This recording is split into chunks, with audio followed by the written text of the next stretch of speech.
prayers on paper. These poems came for me, lassoed my throat, demanding my life savings, taking me for a summer ride. Louis J. Rodriguez. Every autumn I query, are these poems enough to get me through this emotional exile and rhymy winters brimming with solitude? The embers of my mind crackle like a Yule log emblazed in a fireplace. I find myself immersed in the fog known as the third quarter of life, as the curtains of mortality gradually close on this final act. Poetry chose me. Poetry chose me, y'all. One day you may find my words rusted between book covers. Someone might splice images, meld together clips, locate grainy video footage, and paste quotes behind my pixelated profile on a new social media junkyard. Like, repost, repeat. But if I were the editor revising this manuscript, homeless, 2 evictions, 2 repos, life in shambles. At times, these poems are all that made sense to me. A few brimstone clerics siphoned my pockets, and some proved to be thirstier for skyscraping condos than lost souls. And after Penny passed, blues started to mimic the sound of lullabies, soothing my soul like warm milk and becoming the fluffy pillows to my moonshine dreams, my moonshine nightmares. Poetry chose me. Poetry chose me, y'all. Found me shipwrecked on Pessimist Island with a bottle of gin, poking new spots on my liver, blowing in the gusts like a ghostly gossamer, having conversations with imaginary people in my head, playing back the unsaid words to the folks who have long been dead. My tongue is forced to bench press syllables heavier than Plymouth Rock. Inhale deep and right. Exhale deep and right. I confess, it was never my goal to write poetry. However, I've always scribbled my prayers on paper. Thank you.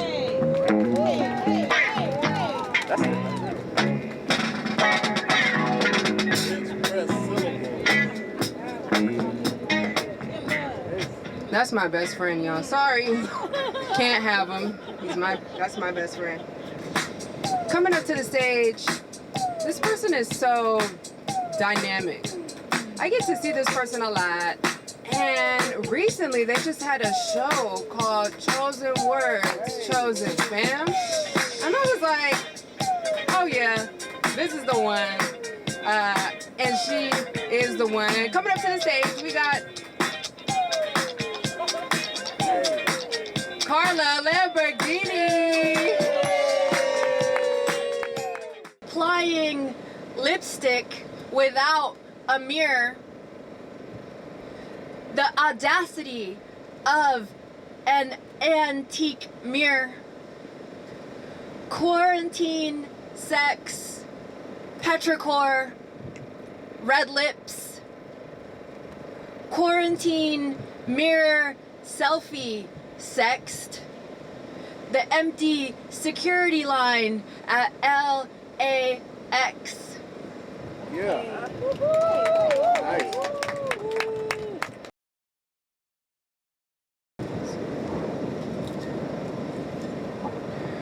When Odysseus stood on the shore of a fallen Troy, gazing homeward with a heavy heart buried under Poseidon's fury, only a love deeper than divine wrath could draw him over 10 years of hateful waves. He named it in a blue whisper, Thalassa.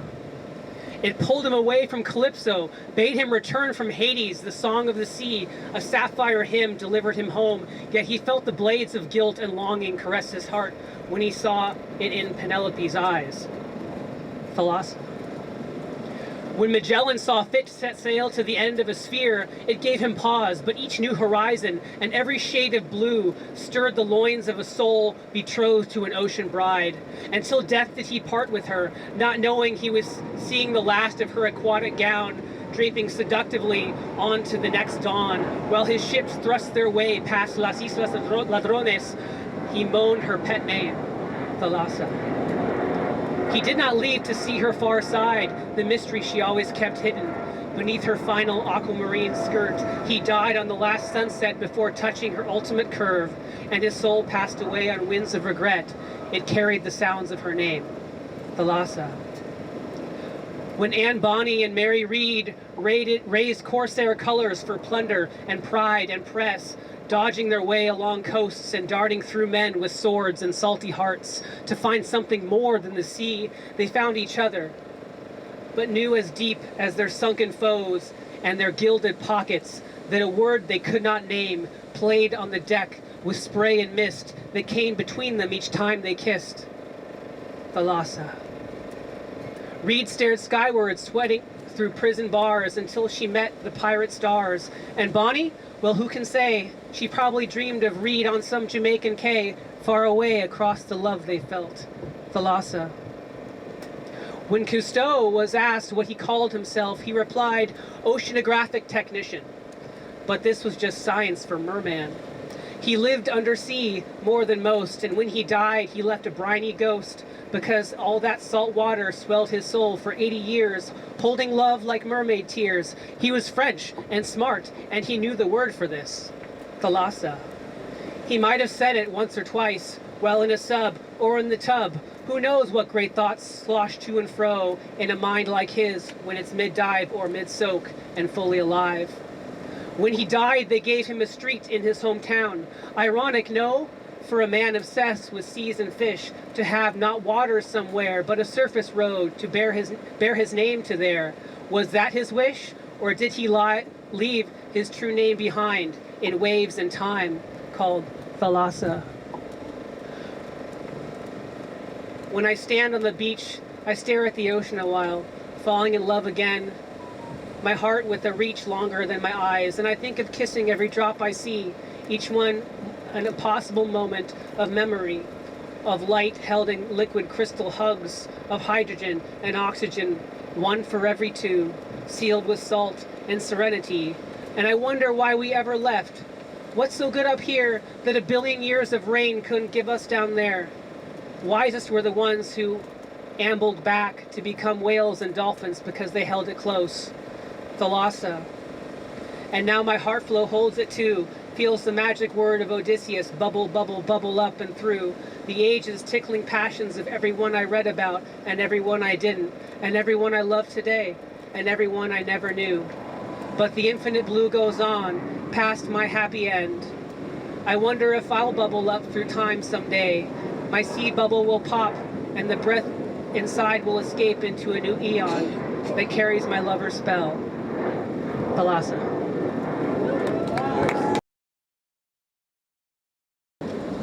The space between my toes stings. This discomfort clings to me like a balloon, full and fragile, yearning to be released but unable to make peace with the air of freedom. To move away, I must, but my footsteps are reminders of the shards my family mosaic used to be, or never were, or dreamed to be still. We never were that. Always moving, always mourning, always a displaced version of home, grappling for our own gravel in a front yard's flower bed. The stinging is a reflection of a memory I'm supposed to have.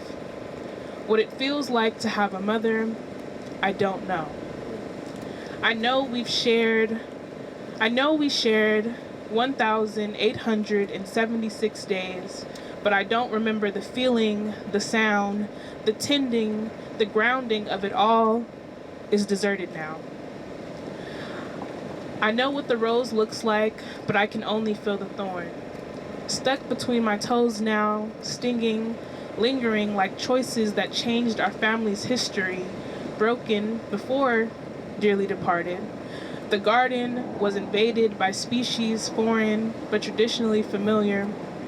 Was she too a rose or a weed? That's all I got so far.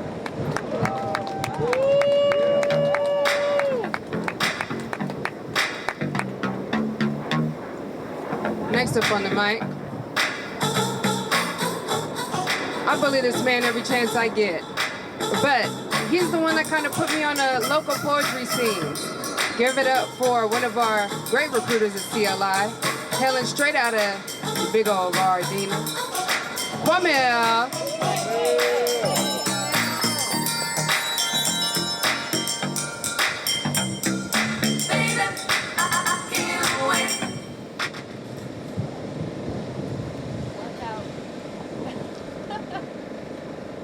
Laugh it up now, cry later.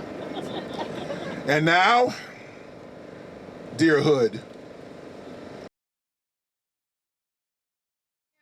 Your Beach City Writers Conference manager. Speed up. I will see you all tomorrow. Bye, y'all.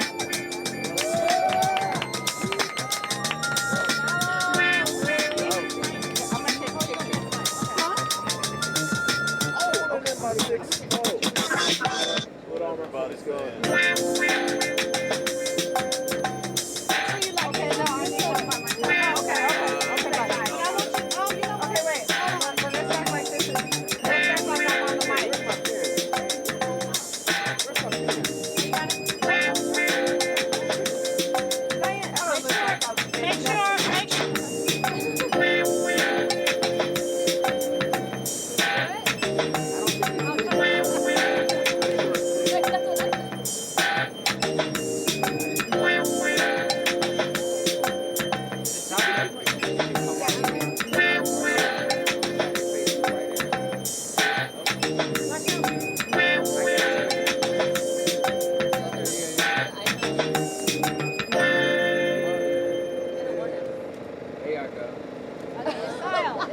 This is Hiram Sims coming to you live from the Beach City Writers Conference.